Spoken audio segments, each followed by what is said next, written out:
মায়াটা যখন সেলাই করছে ভাই, ব্যান্ডেজটা খুলছে ভাই, তখন দেখি আমার মায়াটার মাথা নাই ভাই, গোস্ত গুলা সরে গেছে ভাই, আন্টিটা দেখা যায়।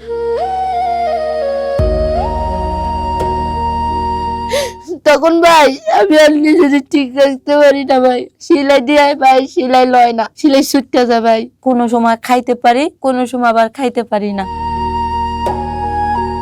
যার কারণে মানে আমি এখানে খুলে বলতে পারতেছি না। খারাপ দৃষ্টিতে দেখে আর কি, খারাপ কথা বলে, টাকা দিবে ওইগুলা কাজ করার জন্য, ইয়া করার জন্য। আমি যদি আমার কর্ম না করিও, আমি মায়ানে না চালাইতে পারি, দুটা কিডনি হইলো বিচ্ছা না, মানুষের কাছে সাহায্য তুললো আমার মায়ানের জন্য আমি মানুষ করতে পারি।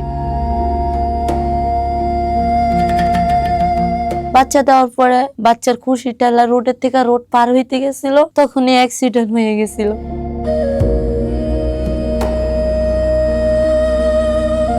মানুষ যে হজ করতে যায় ওই হজ না, তোমার দুই জায়গায় হজ আছে, একটা আছে মায়ের পায়ের নিচে, একটা আছে স্বামীর পায়ের নিচে। স্বামীর পায়ের নিচে জান্নাত, যে স্বামীর কষ্ট দেয় হ্যাঁ জীবনে সুখী হয় না। ভাই এতক্ষণ আমি আমার বাচ্চার কথা বললাম, এই যে আমার বাচ্চা তাবাসসুম, যারা আমার ভিডিও দেখতেছেন আমার বাচ্চাটার দিকে দয়া করে তাকায়া আমার কিছু সাহায্য করে যান, কিছু দিয়া যান। আসসালামু আলাইকুম। ঢাকা পেজের স্টুডিওতে সবাইকে জানাচ্ছি আন্তরিক শুভেচ্ছা ও শুভকামনা। জীবন যুদ্ধের গল্পে আজ আমরা হাজির করেছি এমন এক মানুষকে, যার জীবনযাপন হয়তো অনেকের সাথেই মিলে যাবে, কিন্তু তার জীবনযাপনটা অনেক কষ্টের। খোলা আকাশের নিচে থাকছে তারা, একদিকে কন্যা অসুস্থ, অন্যদিকে বাবার অসুস্থতা, এই সবকিছু মিলিয়ে মানবেতর জীবন তাদের। আজ আমরা শুনতে চাবো তাদের জীবন গল্পটা, অ্যাকচুয়ালি তারা এখন কিভাবে আছে, তারা কিভাবে জীবন যাপন করছে। আসসালামু আলাইকুম। ওয়ালাইকুম সালাম। ভালো আছেন? জি ভালো আছি। আপনার নামটা কি? আমার নাম কুলসুম। গ্রামের বাড়ি? পূর্ব কাজিরগাঁও, ইয়াকুব ব্যাপারী বাড়ি। আচ্ছা, ঢাকায় কত বছর ধরে আছেন? ঢাকায় আছি আজকে 3 বছর ধরে। কোথায় আছেন ঢাকায়? ঢাকায় তেজগাঁও, নাখালপাড়া। নাখালপাড়া কোথায় এটা? বস্তি। আপনার বস্তিতে না, ওটা খোলা আকাশের নিচে বলা আছেন। ওটা খোলা আকাশে মানে একটা ঝুপড়ি বানায়া থাকি। আচ্ছা, এইভাবে থাকার কারণটা কি? এভাবে থাকার কারণ আমার ঘর বাড়ি নাই, জায়গা অর্থ জায়গা নাই, আমার আল্লাহ সব নিয়ে গেছে গা, থাকি এই ভাই। কেন আপনার হাজবেন্ড নাই? আছে না, আমার হাজবেন্ড করোনার পর গাড়ির অ্যাক্সিডেন্টে পা পুড়ে গেছে। মানে কিভাবে পড়লো পাটা? রেগুলার চাক্কা উঠে গেছিল, ডাক্তারের কাছে নিয়ে গেছিলাম, ডাক্তার পা রাখাচ্ছে অনেক চেষ্টা করছিল কিন্তু পা রাখতে পারি না। তো এখন কিভাবে চলছে সে? কারণ বাজারের থেকে তরকারি কিছু টুকাটাকি কইরা আমরা বিক্রি কইরা খাওয়া দাওয়া করি, আর মাঝে মধ্যে যদি একটা গাড়ি পাই তাহলে চালাই। মানে কারণ বাজার থেকে কখন এই সবজিগুলো টোকান? আমার হাজবেন্ড রাতের 12টা বাজে চলে যায়, সারা রাত টোকাইতে থাকে, আমি সকালে যাইয়া যা পারি টোকাই, বাচ্চা নিয়ে টোকাই, আর তখন নিয়ে আসি বিক্রি করি পকিন্নি বাজারে। আচ্ছা, সারা রাত বলতে কখন থেকে দোকানে এগুলো সবজি? 12টা থেকে সকাল 8টা পর্যন্ত। কত টাকা হয় প্রতিদিন এভাবে? 500, কোনোদিন 700, কোনোদিন আবার 300, এরকম হয়। হয়ে আল্লাহর রহমতে বাচ্চারা নিয়ে এবার সুন্দর মতো জীবনযাপন করি, খাওয়া দাওয়া জীবনযাপন করে চলে। এটা সুন্দর কি জীবনযাপন চলতেছে মনে করেন? মনে না করলেও এখন মনে করি, ভাগ্যে কারে নিয়ে কোথায় যায় কেউ বলতে পারে না। আচ্ছা, আপনার গল্পটা শুনতে চাই, যে আপনার যে গ্রাম থেকে শহরে তার সাথে সম্পর্ক কিভাবে করলেন? ঢাকা নারায়ণগঞ্জ থাকতাম, ওখানে চাকরি করতাম, গার্মেন্টসে চাকরি করতাম। গার্মেন্টসে চাকরি করার পরে ওর সাথে আমার দেখা হয়, দেখা হওয়ার পরে তখন আমাদের রিলেশন হয়। তখন আপনার হাজবেন্ড কি করতো? তখন আমার হাজবেন্ড গাড়ি চালাইতো। কি গাড়ি? স্টিক গাড়ি চালাইতো, ড্রাইভার আর কি। আমরা বিয়াটিয়া কাজী অফিসে যাই এঙ্গেজমেন্ট করে বিয়ে করে আসছি। আসার পরে আল্লাহর রহমতে অনেক সুখে দিন যাপন করছিল। পরে আল্লাহ একটা পুতুলের মতো একটা বাচ্চা দিচ্ছিল। বাচ্চা দেওয়ার পরে বাচ্চার খুশি টেলা রোড থেকে রোড পার হইতে গেছিল, তখনই অ্যাক্সিডেন্ট হয়ে গেছিল। অ্যাক্সিডেন্ট হওয়ার পরে আমি তো হসপিটালে, পাড়াপড়শি মানুষ আমার হাসপাতালে নিয়ে গেছে গা। যাক বাচ্চা হয়েছে, ওর বাপের আমি ফোন দিতেছি, মোবাইল সুইচ অফ পাইতেছি। তখন এমন করতে করতে ওর বাপের কাছে আইডেন্টি কার্ড ছিল, সবাই এবার খোঁজ করতে করতে করতে খবর পাইছে ও হাসপাতালে আছে, পঙ্গু হসপিটালে। পরে তাড়াতাড়ি পঙ্গু হসপিটালে আসলাম, আইসা দেখি এই অবস্থা। পায়ে দেখা মানে নিজে যে একজন অসুস্থ, ওই সময় মনে হয় না আমি নিজে একজন অসুস্থ, কারণ আমার স্বামী, যে স্বামী ভালো ছিল, আর আজকে আল্লাহ পা নিয়ে গেল গা। যাক আল্লাহর কাছে আমি অনেক লাখ শুকরিয়া আছি ভাই। যার পরে বাড়ির তো আর কোনো কিছু নাই না, তারপরে চলে আসে এই যে রাস্তাঘাটে একটা ঝুঁকি বানায়া বাচ্চাটারে নিয়ে দিন কাটাই। আচ্ছা, তখন আপনার হাজবেন্ডের কয় টাকা খরচ হয়েছিল পায়ের? অনেক টাকাই খরচ, মানে ভাই হিসাব মানে বাহির অনেক টাকাই খরচ হয়েছিল। কিছু মানুষ দিছে, কিছু অনেকে সহযোগিতা কইরা, পঙ্গু হসপিটাল অনেকে সহযোগিতা কইরা দিছিল। আপনি বললেন আপনি গার্মেন্টসে চাকরি করেন। গার্মেন্টসে চাকরি কইরা তখন আমার বাবু পেট হওয়ার পরে আমার গার্মেন্টসের চাকরি আমি ছাইড়া দিছি। তখন তো আপনারা ঝুপড়িতে ছিলেন না। তখন আমরা ঝুপড়িতে ছিলাম না, তখন একটা বাসা ভাড়াচ্ছিলাম। কয় টাকা ভাড়া দিতেন? 3000 টাকা। যখন আমার হাজবেন্ড অ্যাক্সিডেন্ট হয়ে গেছে, বাসা আটকে যাওয়ার পরে আর থাকতে পারি না, তখন কই যাবো, এই যে আগে ব্রিজের নিচে থাকতাম, এবার ঝুঁকি বানায়া নিচে ফালায়া পরে বাচ্চাটারে নিয়ে থাকতাম। পরে ব্রিজের নিচে থেকে আমার হাজবেন্ডের মাইরা দিছিল, মারছিল। কে মারছে? অনেক লোকজনে মারছিল। আমার হাজবেন্ড ওদিকে ব্যবসা করার পরে আমার হাজবেন্ডের একজনে দেখাই দিছে, ও নিয়ে গেছে, মানে ওর জিনিস চুরি হয়েছিল, তখন আমার হাজবেন্ড দেখাই দিছে। আমার হাজবেন্ডে কইছে আমার সন্তানের কসম আমি তোর এগুলা ধরি না। তা আমার বিশ্বাস আমার হাজবেন্ড এমন ধরনের লোক না, কারণ যে মানুষটা আমার বিয়ে হওয়ার পর থেকে আমি ওর লাগে আজকে 17 থেকে 16 বছর আমার বিয়ে চলতেছে, আমার বাচ্চার বয়স চলতেছে 3 বছর। আমি আজ পর্যন্ত আমার হাজবেন্ডের একটা খারাপ বদনাম শুনলাম না, কিন্তু ওই দিন আমি আমার হাজবেন্ডের খারাপ বদনাম শুনলাম। তখন নিজে ঠিক রাখতে পারি না, তখন আমি আমার হাজবেন্ডের শাসন করলাম। করার পর আমার হাজবেন্ডে তখন মানুষ ওখান থেকে উঠাই দেওয়ার পরে আর কই যাবো, নাকালপাড়া বস্তির ভিতরে ব্রিজের নিচে খোলা আকাশের ভিতরে একটা ঝুঁকি বানাই থাকি বাচ্চারে নিয়ে। কোনো সময় খাইতে পারি, কোনো সময় আবার খাইতে পারি না। সমস্ত গল্পটা শুনলাম, সেটা হচ্ছে যে আপনি তো গার্মেন্টসে চাকরি করতেন, তাই তো? এখনো তো চালে করতে পারেন, তাহলে সেটা করেন না কেন? আমার হাজবেন্ডের নিষেধ, কারণ ওর কষ্ট হয়। আমার কষ্ট মানে আমি গার্মেন্টসে কষ্ট করি ওইটা চায় না। আমার হাজবেন্ড আমি মরে যেতে রাজি আছি, তাও আমি তোর কষ্ট দেখতে রাজি না। মানে কি কষ্ট এটা কাজ করাটা একটু যদি বলতেন। ওখানে অনেক কষ্ট হচ্ছে, রাইতে সকাল 8টা বাজে যাইতে হয়, রাইতের 12টা বাজে যাইতে হয়, প্যানের সুতা কাটতে হয়, প্যান প্যাকিং করে দিতে হয়, তারপরে আবার নাও দেরি হইলে আবার বকাবাদ্য শুনতে হয়। হেল্পার ছিলাম আর কি। আমার হাজবেন্ড বললো আর কষ্ট করার দরকার নাই, কারণ আল্লাহ যেহেতু আমার সুস্থ হয়ে রাখছে, নিয়ে তোর গেছে না, সুস্থ হয়ে রাখছে, তো আমি তরকারি টুকাই না তোমার মতো ব্যবহার হলো আমি খামো। আমার জামাইরে কইছি তুমি যদি আমার গাছতলায় নিয়েও থাকো আমি গাছতলায় থাকবো, কিন্তু তাও গাছতলায় থাকো আল্লাহর রহমতে, আল্লাহর কাছে আমি লাখ শুকরিয়া, আমি আল্লাহর দরবারে সুখী আছি। আচ্ছা, আমি একটা কথা শুনতেছিলাম, পাপ করার কারণে আজকে আমাদের এই অবস্থা। কি পাপ করছিলেন? আমরা যখন রিলেশন করছিলাম, বাপ মারে জানাইছিলাম,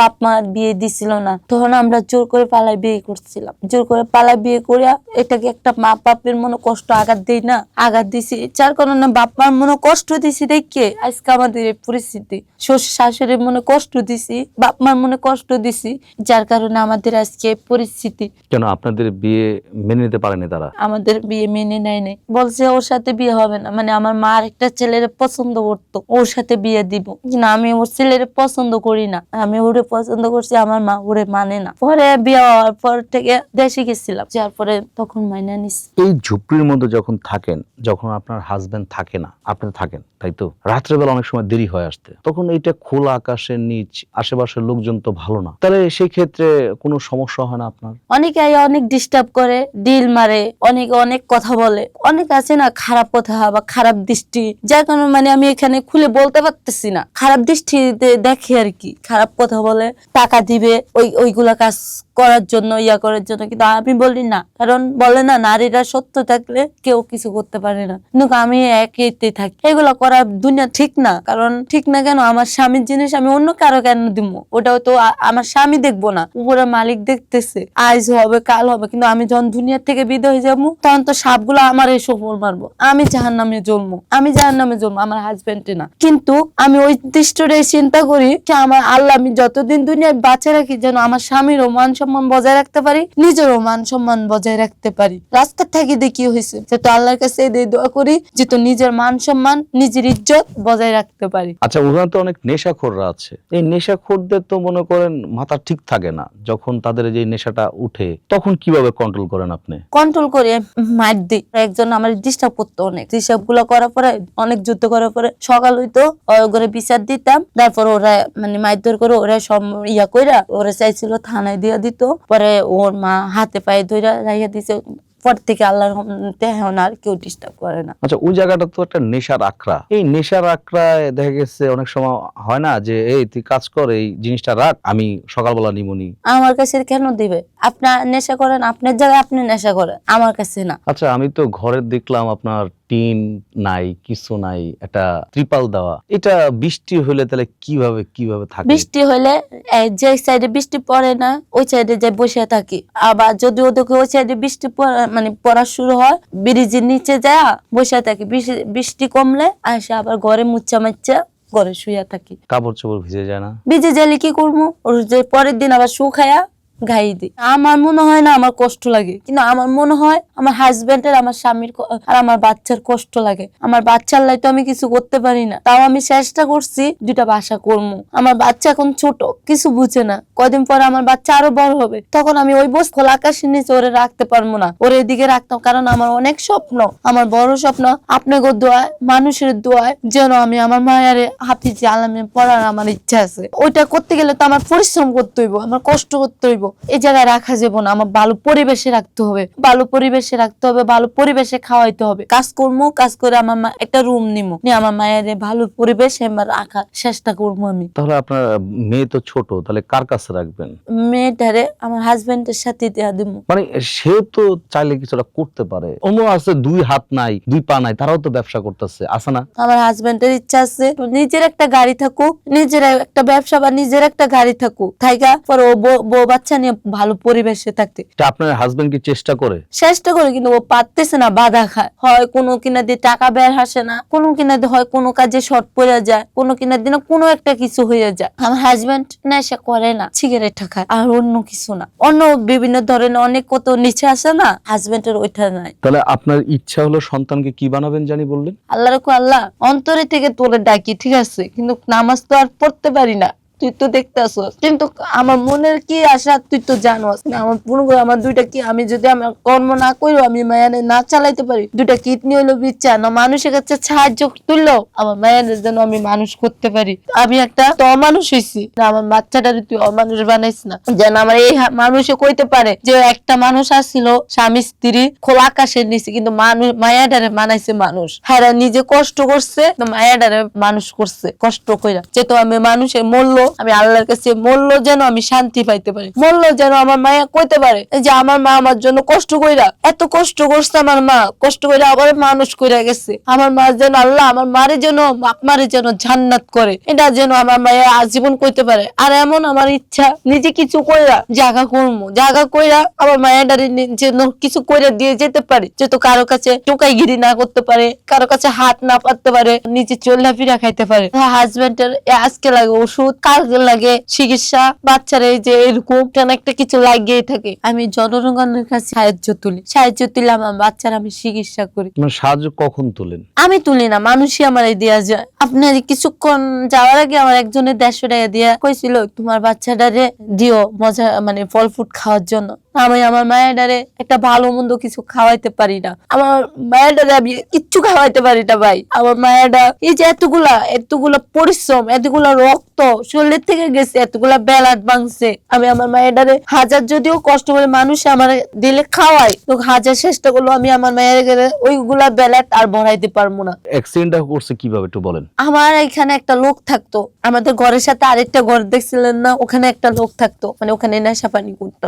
আমি মহিলা থাকি দেখা ডিস্টার্ব করে দেখা এটা ভাঙ্গা দিছিল, আর এখানে আড্ডা বসে না। আমার সব পরে কি করছে, ভিতরে থেকে এরকম মুদি দোকানে যে টাক্কর রান্না গুলা থাকে রেক গুলা, ওইগুলা নিয়ে আইছিল। আমার বাচ্চা কি করছে, কইছে একটু কলিজা খিলা খাইবো, তখন ওর আব্বু মানে নিয়ে আসছে। নিয়ে আসার পর আমি রান্না করে ঘরে রান্না, ও কইতেছে আম্মু আমার ধোঁয়া লাগে, তখন আমি একটু বাইরে দাঁড় করাইছি। পর ও রান্নার থেকে মনে গেছিল, রেকের দিকে যায় মনে উঠতে চাইছিল, আরেক থাকে উঠতে লইছিল, উঠার পরে দিয়ে মানে ধরতে লইছে পয়রা, মানে আপনার 6 জায়গা দিয়ে গেছে গা, 130টা সিলাই লাগছে। রক্ত গুলা দেখা ভাই আমি নিজে আর ঠিক থাকতে পারি না ভাই। তখন মনে করছে নিজে একটা চাকু একটা তাও নিয়ে নিজে এরকম আঘাত করি ভাই। কারণ আমার একটা বিয়ে আল্লাহ আরেকটা নিয়ে গেছে। আমার এই মেয়ের পর আরেকটা মেয়ে পেটে ছিল ভাই। পেটে যখন ছিল আমার জামাই তো প্রতিবন্ধী, আমরা থাকি খোলা আকাশে, পানি পাই না, গোসল করতে পারি না, কোনো কিছু করতে পারি না। আমাদের পানি কিনা আনতে হয়, কিনা গোসল করতে হয়, কিনা সবকিছু করতে হয়। তখন আমি পানি মাথায় মাথায় করে আনতাম, আনার পর আমার বাচ্চা আঘাত খাইছে। পেটের বাচ্চা আঘাত খাওয়ার পরে পইরা গেছিলাম, পইরা যাওয়ার পরে দিয়ে আমার বাচ্চাটা মারা গেছে ভাই। পেটে মরে রয়েছে। মরে যাওয়ার পরে বাজার থেকে অনেকে টাকা উড়াইয়া আমার বাচ্চা খালাস করছে ভাই। আমার বাচ্চা খালাস করার পরে দি তখন আল্লাহরে কইছি, আল্লাহ তুমি দেন না মালিক, আমি নিছি, তুমি দিছো, হ্যাঁ আচ্ছা তোমার জিনিস তুমি আবার নিয়ে গেছো, আমার দুঃখ নাই, কিন্তু আমার একটা দিছো, ওটা তুমি আনামত রাখো, হেফাজত রাখো, বাঁচায় রাখো, যতদিন আমি দুনিয়ার থাকবো আল্লাহ ওরে তুমি আমার বুক থেকে খালি করো না।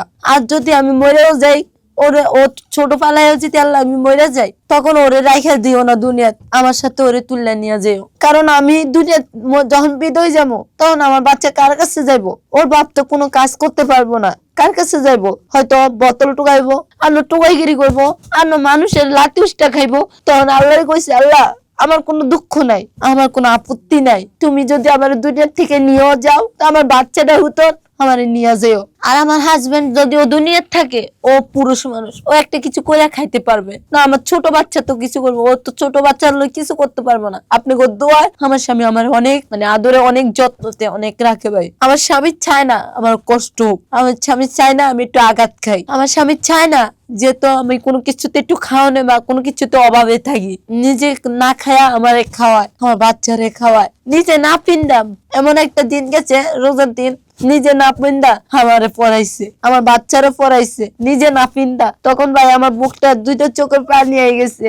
আমার স্বামীটার আমি কিছুই দিতে পারলাম না। আমার স্বামী আমারই দিল, কিন্তু আমি দিতে পারলাম না। যখন আমার স্বামী বলে যে আমার বোলটা আজকে ভালো লাগে, তখন আমার মনে হয় আমার কাছে অনেক শান্তি। আমি মনে করি আমি অনেক জান্নাতি। আল্লাহ কইছে তোমার দুনিয়াত কোনো হজ নাই, মানুষ যে হজ করতে যায় ওই হজ না, তোমার দুই জায়গায় হজ আছে, একটা আছে মায়ের পায়ের নিচে, একটা আছে স্বামীর পায়ের নিচে। স্বামীর পায়ের নিচে জান্নাত। যে স্বামীর কষ্ট দেয় হ্যাঁ জীবনে সুখী হয় না, হ্যাঁ জীবন আল্লাহ ঘরে অশান্তি লাগে। আমি যদি আমার স্বামীর আমি কষ্ট দিয়ে থাকি, তখন আল্লাহর সাথে আমি ক্ষমা নিয়ে আনি। আমার স্বামীর পায়ের নিচে আমি পড়ে যাই, ওগো তুমি আমার মাফ করো, আমি তোমার এটা আঘাত দিয়ে লাইছি, তোমার এটা অনুমতি ছাড়া আমি এটা করছি, তুমি কিছু কইও না, আমার তুমি কষ্ট পাইও না, কারণ তোমার জন্য আমি করতেছি। তখন আমার স্বামী হাসি মুখে বলে, তোমার উপরে আমার কোনো অভিযোগ নাই, আমি তোমার মতন বউ পামু না। তখন আমার অন্তরটা শান্ত হয়ে যায়। ভাই আমি যে খোলা আকাশের নিচে থাকি না, ওটা আমার খোলা আকাশ মনে হয় না। আমি আমার স্বামীর সাথে থাকি, এটা আমার মনে হয় আমি জান্নাতে আছি। এত ভালোবাসেন? আমি আমার স্বামীরা অনেক ভালোবাসি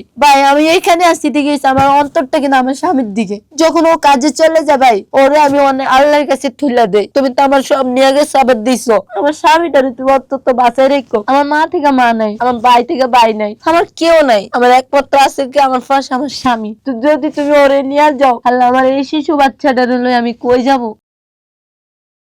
আমার এই বাচ্চা, আমার এই সম্পদ তুমি আমার বাচ্চার এই করলা ভাই। আমার স্বামীর মতো অন্য কারো করে আমি পাই না। অনেক বিয়ের প্রস্তাব দিছে ভাই, আমি যাই না। বলছে ও প্রতিবন্ধী, লেহেঙ্গা এসে ও তোমার কি খাওয়াইতে পারবো, ও কি ভালো পোশাক পরাইতে পারবো। আমি কইছি আমার ভালো পোশাক লাগবো না, আমি যে যাতে আসি এটাতে আল্লাহ আমার সবকিছু করতেছে।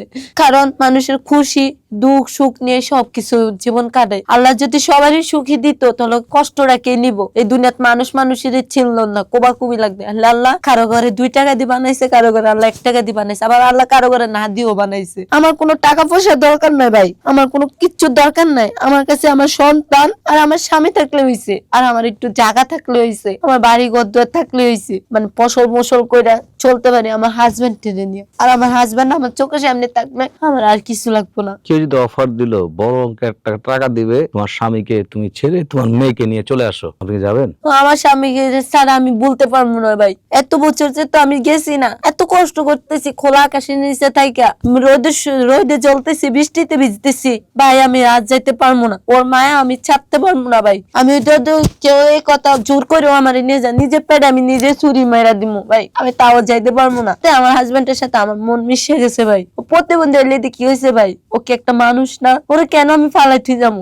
ওকে আগে আমারে ভালো আসলে দেখে কি ও আমার খাওয়াইতে পারছে দেখে আমি রয়েছে, এখন আমার খাওয়াইতে পারে না দেখে আমি জামুগা না? ওই যে উপরে একজন আছে, আমার মাথার উপরে যে একজন আছে, অন্যের কাছে তো আমার জবাবটা দিতে হইব, আমার হিসাবটা দিতে হইব। ওইগুলা চিন্তা করে ভাই আমার বাচ্চাটা অসহায় যাবে, কারণ সবাই বলবো ভাই যাইতে গে, কিন্তু কেউ কারো জিনিস গুচ্ছে নেয় না। আমার স্বামী আমারে যেতটুক দেখবো, আমার বাচ্চারে যেতটুক দেখবো, আরেকজন এতটুক দেখবো না। আমি এই দুনিয়াতে কোনো পোলারে বিশ্বাস করি না ভাই, আমার নিজের স্বামী ছাড়া আমি কোনো পোলারে বিশ্বাস করি না। মেয়ের যে যখন অ্যাক্সিডেন্ট হলো কটা শিলি পড়লো মাথায়? 130টা ভাই। একটা ছোটখাটো ফার্মেসি নিয়ে গেছিলাম, নেয় না নেওয়ার পরে নিয়ে গেছি একটা হাসপাতালে। ওই হাসপাতালে নেওয়ার পরে কইছে ওইখানে হইব না, নিতাম কর্মীতলা। নিছি কর্মীতলা হাসপাতালের থেকে বলছে ওখানেও হবে না। হ্যাঁ, ওখানেও হবে না। তখন সবাই আমার মায়ের কিছু টাকা দিল, জনগণে কিছু, তো অনেক মানুষ আছে, ওরা সবাই মিলে টাকা দিল। টাকা দিয়ে বলছে বাচ্চাটার চিকিৎসা করেন। এত ছোট বাচ্চা, হায় আল্লাহ, এত বড়